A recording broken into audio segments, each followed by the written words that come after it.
Welcome to Itswhenlightningstrikes. If this is the first time joining, my name is Grace and I'll be your host. Today we are going to talk about the second teaching of the grandfathers, which is honesty. Honesty is represented by our relative, the raven, from the natural world, or Bigfoot could also be the representative of honesty. We're going to be using raven. So raven will be the relative in the natural world that you need to be studying and researching and understanding in order to understand this teaching. And basically, in a nutshell, raven represents honesty because raven understands who he is in all his strengths and all his weaknesses, in every part of who he is. He understands this and is honest about this with himself. So honesty takes many forms, and the first step really is learning to be honest with yourself. And a lot of people think that they're honest with themselves, but this is like a brutal honesty. So you're not over exaggerating yourself, you're not under exaggerating yourself. You're not thinking that you're great at everything, because that's not possible.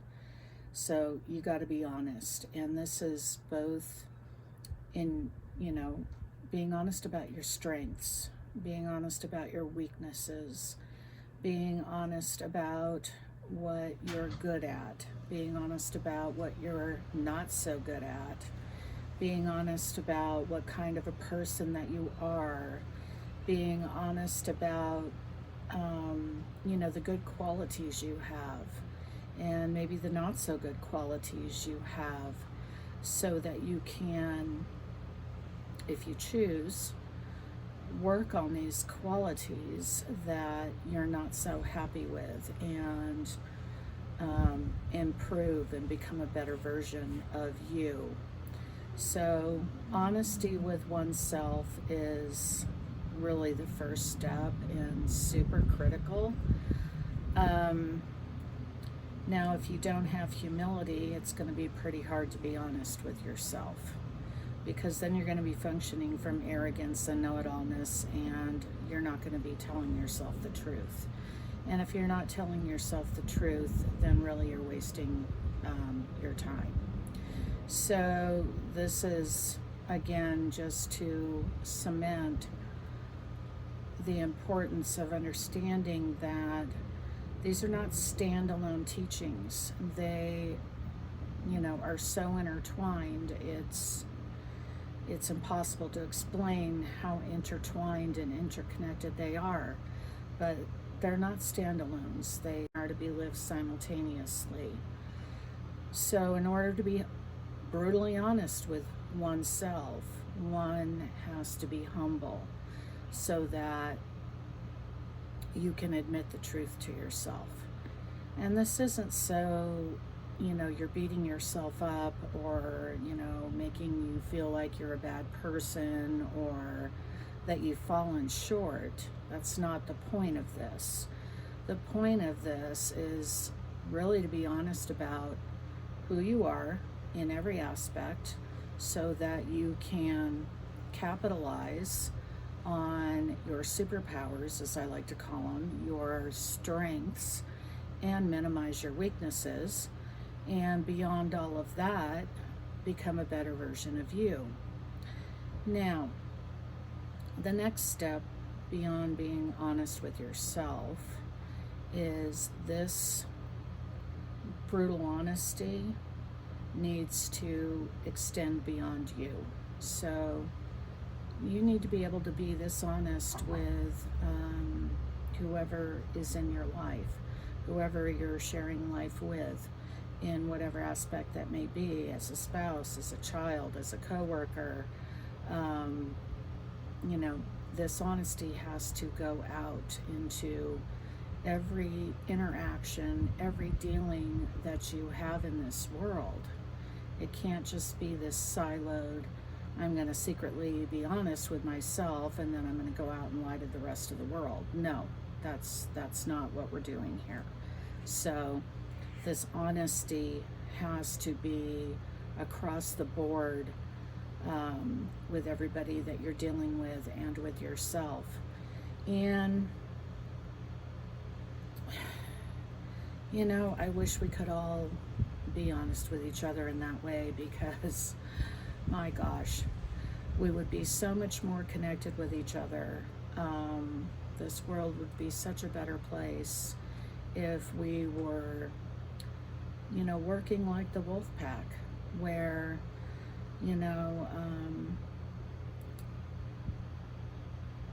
everybody is utilizing their strengths for the greater good of all, and we're minimizing our weaknesses at the same time, and not having this competitive way of being. I mean, this is just something that the world has created, and you don't have to participate in this. And so that's a choice that you can make. Not everything is a competition. It's only a competition because the world is constructed in such a way as to make everything a competition. And so if we could stop competing, and start cooperating, imagine what we could accomplish collectively. I mean, it's incredible to think about. So, honesty. You know, you don't want to be telling people that you can do things you can't. That's not honest. You don't want to be telling people that you can't do it when you can.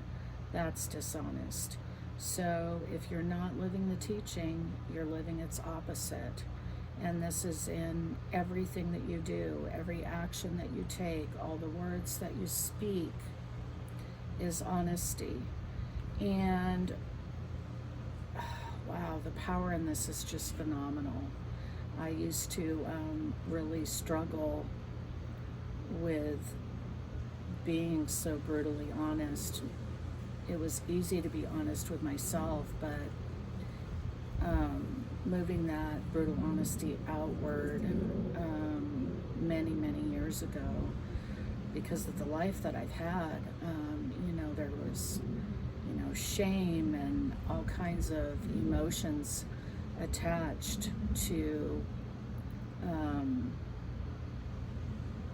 my experiences and what I was feeling and all of those sorts of things. And so it was impossible for me to be that honest with others, because I felt ashamed and embarrassed and less than, and all kinds of sort of negative emotions from that. But it's so freeing to speak the truth. It's so freeing to be that honest and that real with others. And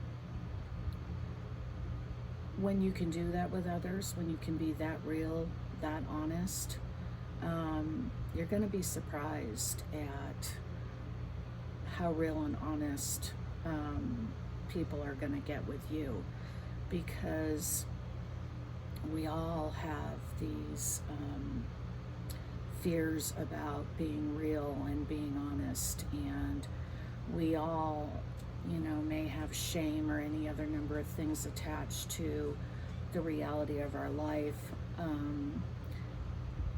We all have it.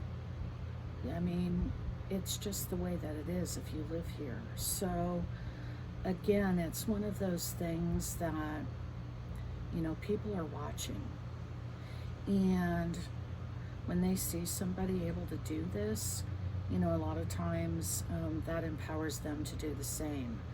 And this is a beautiful thing. So the second teaching, honesty, represented by the raven. Do your studying. And thank you for joining me today in this circle on the channel where lightning is bound to strike. Until we come together again, be well.